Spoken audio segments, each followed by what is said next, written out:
بسم اللہ الرحمن الرحیم۔ جو لوگ جھک جاتے ہیں وہ کمزور نہیں ہوتے، بس ان میں رشتے نبھانے کی چاہت دوسروں سے زیادہ ہوتی ہے۔ ہمیشہ الحمدللہ کہیں اور یاد رکھیں آپ کی زندگی لاکھوں سے بہتر ہے۔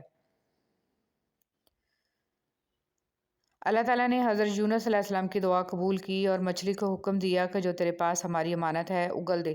40 دن کے بعد مچھلی نے دریا کے کنارے پر آپ کو زندہ سلامت اگل دیا۔ وہ ایسی جگہ تھی، نہ تو کوئی درخت تھا اور نہ سبزہ، بالکل چٹیل میدان تھا۔ آپ نومولود بچے کی طرح ہو گئے تھے جسے بہت کمزور ہو چکا تھا اور بال بھی ختم ہو گئے تھے۔ بہت سارے لوگ آپ کی زندگی میں آئیں گے اور چلے جائیں گے، لیکن صرف سچے دوست ہی آپ کی زندگی میں اپنے پیروں کے نشان چھوڑ جائیں گے۔ رسول صلی اللہ علیہ وسلم نے فرمایا، جنت میں ایسے بالا خانے ہیں کہ جن کا بیرونی حصہ اندر سے اور اندرونی حصہ باہر سے نظر آئے گا۔ یہ سن کر ایک عبرانی نے کھڑے ہو کر عرض کیا، اللہ کے رسول صلی اللہ علیہ وسلم، یہ کس کے لیے ہیں؟ آپ صلی اللہ علیہ وسلم نے فرمایا، جو اچھی بات کرے، کھانا کھلائے، خوب روزے رکھے اور اللہ کی رضا کے لیے رات میں نماز پڑھے جبکہ لوگ سوئے ہوئے ہوں۔ لالچ پر رشتوں کی بنیادیں نہیں رکھنی چاہیے۔ وہ شخص کبھی بھی خالص ہو کر آپ سے محبت نہیں کر سکتا جس نے رشتوں میں باقاعدہ ڈیل کی ہوتی ہے۔ نبی کریم صلی اللہ علیہ وسلم کے بھائی، نبی کریم صلی اللہ علیہ وسلم نے فرمایا، میں چاہتا ہوں کہ اپنے بھائیوں کو ملوں۔ صحابہ کرام رضی اللہ عنہم نے کہا، ہم آپ کے بھائی ہی ہیں۔ آپ صلی اللہ علیہ وسلم نے فرمایا، تم تو میرے ساتھی ہو، میرے بھائی تو وہ ہیں جو بن دیکھے مجھ پر ایمان لائیں گے۔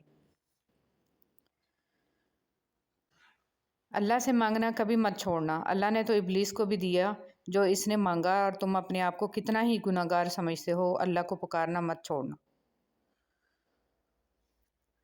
جنتی عورتیں۔ ایک بار شخص حضور صلی اللہ علیہ وسلم کی خدمت میں حاضر ہوا اور اس کی بیوی نہایت حسین تھی۔ آپ صلی اللہ علیہ وسلم نے اس شخص سے پوچھا کہ تیری بیوی تیرے ساتھ کیسا برتاؤ کرتی ہے؟ اس نے کہا، میری بیوی میری بہت قدر کرتی ہے، میری بلا اجازت گھر سے باہر نہیں نکلتی، اپنے حسن و جمال کا لحاظ نہیں، میری خدمت کا خیال کرتی ہے۔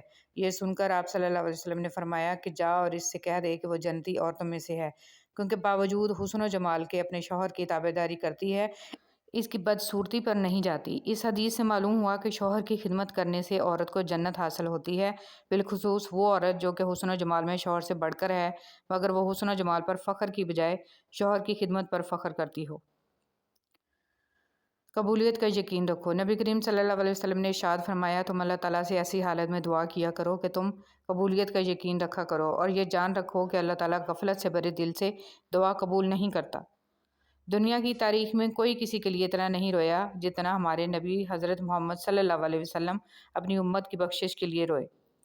ایمان مکمل کرنے والے 3 اعمال۔ حضرت انس رضی اللہ تعالیٰ عنہ سے روایت ہے کہ نبی کریم صلی اللہ علیہ وسلم نے ارشاد فرمایا، 3 خوبیاں جس شخص میں پائی جائیں، اس کا ثواب اور بدلہ اللہ تعالیٰ کے ہاں واجب ہو گیا اور اس کا ایمان بھی مکمل ہو گیا۔ اچھے اخلاق جن کے ساتھ لوگوں میں زندگی گزارے، ایسا تقوی جو اس کو گناہوں سے بچا سکے، ایسی بردباری، تحمل مزاجی اور صبر جو اس کو نادان آدمی کے ساتھ نادانی سے پیش آنے سے روک سکے۔ حضرت رابعہ بصری سے کسی نے پوچھا کہ کیا گناہ گار کی توبہ قبول ہوتی ہے؟ فرمایا، انسان اس وقت تک توبہ کر ہی نہیں سکتا جب تک اللہ توفیق نہ دے، اور جب توفیق مل جائے پھر قبولیت میں کوئی شک نہیں رہتا۔ تھوڑی سی تھکاوٹ پر نماز نہ چھوڑے انسان، ان سے کچھ سیکھ جنہوں نے جسم میں خنجر ہوتے ہوئے بھی آخری سجدہ نہ چھوڑا۔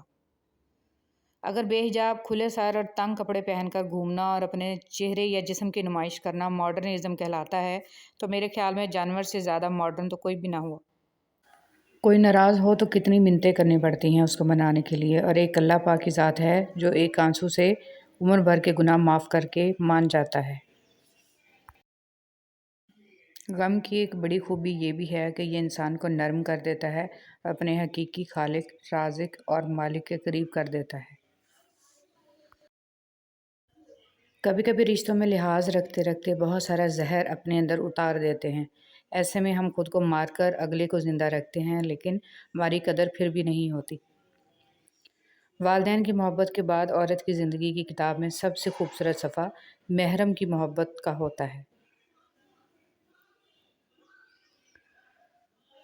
اللہ کے لیے کچھ بھی ناممکن نہیں، وہ لاحاصل سے ملوا سکتا ہے اور برے کو بہتر بنا سکتا ہے۔ ہماری سوچ بھی وہاں نہیں جا سکتی، وہ جہاں سے وسیلے نکال دیتا ہے۔ کسی کے کہنے یا نہ کہنے سے